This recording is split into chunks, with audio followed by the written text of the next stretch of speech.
Welcome back to the Newport Gulls pregame show. I'm Rob Massey. This is the Broadcasters Roundtable. I'm joined as always by the publicist for the Newport Gulls, Matt Tonis, and the voice of the Ocean State Waves, the returning Gull, Tim Scott. Tim, very good to see you back here again. It's always good to be back here at Cardines Field, and especially for the exciting Pellbridge rivalry between these two teams. Should be very exciting.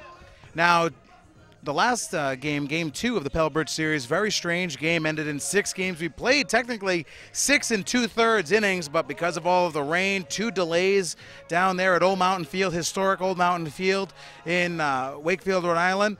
It ended up being a win for the Newport Gulls, but the Ocean State Waves are starting to come back in that ball game. I think that game was the turning point of the summer for the Ocean State Waves. Matt Finlayson gave the team a riveting speech, and after that, the Waves have won 9 of their last 10. And right now, the Waves are on a 4-game winning streak, and tonight against the Newport Gulls, this team is fired up. They're ready to go. They've been prepping for this game since the last time the game happened, so they're excited and they're ready to go for tonight, so it should be a good one.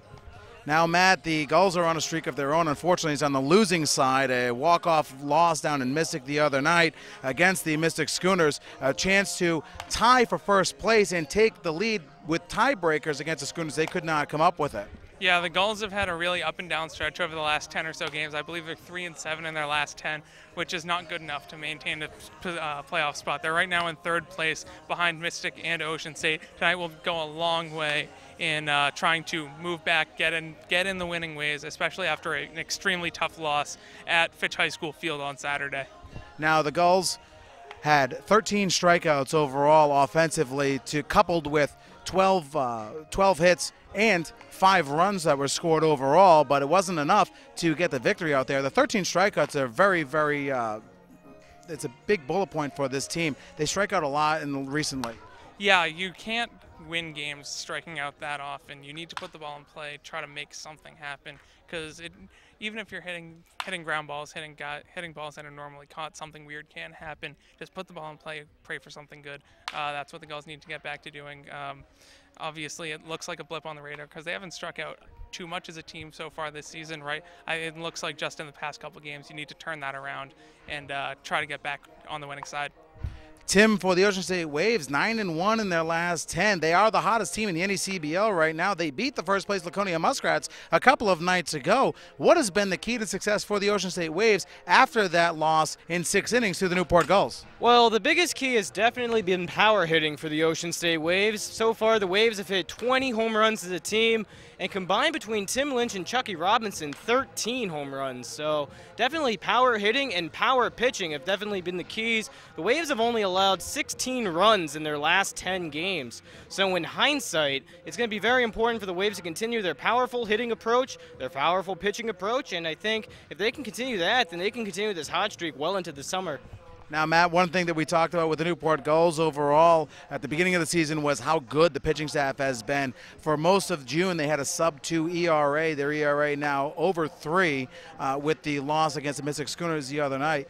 Brendan Spagnola with his first blown save of the season. Part of that is because a lot of offensive players have gotten accustomed to wood bats, and we were expecting the ERA to climb. That being said, pitching has had some problems and have been struggling recently. Yeah, it's not looking good for the Newport Gulls pitching staff. Obviously, it's only been a recent stretch, and they pitched well for a majority of the season thus far.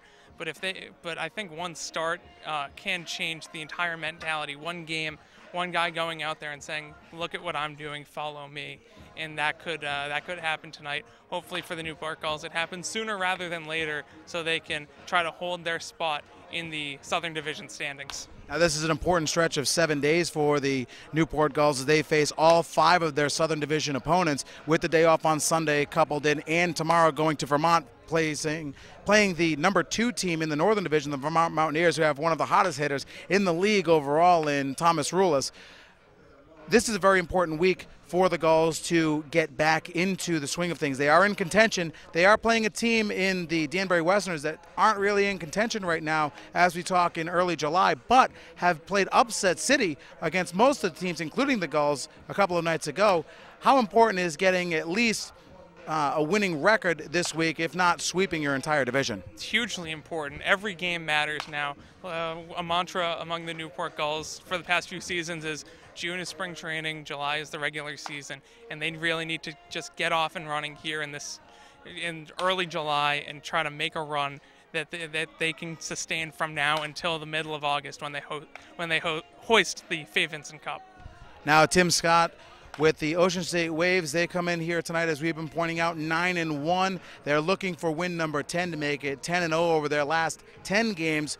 What are the keys to the game for the Ocean State Waves to walk away with a victory here tonight at Cardines and take the lead in the Pell Bridge Series? Well, first of all, they would be 9-1 in their next 10 if they win this game, because they lost the game to New Bedford in the middle of that stretch. However, the big key for the Ocean State Waves is not to get nervous about the whole Pell Bridge rivalry mantra. The Ocean State Waves is like water under the bridge for them. These first 2 games against the Newport Gulls is going to be important for them. They're going to push to the side and just focus on playing in July. Because Eric Sorella, today's his birthday actually, manager for the Waves. But I think an interesting note for the Waves is going to be to continue this hot hitting, to continue this hot pitching, and all in all put that together to make a successful recipe for success tonight. I mean, if they can do that, then they should be all right for tonight against the Gulls. Now, Matt, the Gulls have to right the ship here and get back into the winning ways. What do they have to do to defeat the Ocean State Waves here tonight? They need to pitch better than they have during the entirety of July. The pitching just hasn't been there. The hitting has been there for the most part. A couple games where they just didn't show up, but the pitching didn't keep them in those games at all. You just need to come out, pitch well from the start and get a lead early, and from that just build on that momentum, one inning at a time. Just win each inning and you'll be fine. Well, it is Game 3 of the Pell Bridge Series here at Cardines Field. It's a very important game for both the Ocean State Waves and the Newport Gulls. Tim Scott and I will have the call starting at 6:35. Matt Tonis, we will see him on the postgame show. And the pregame show here on the NECBL Broadcast Network continues next.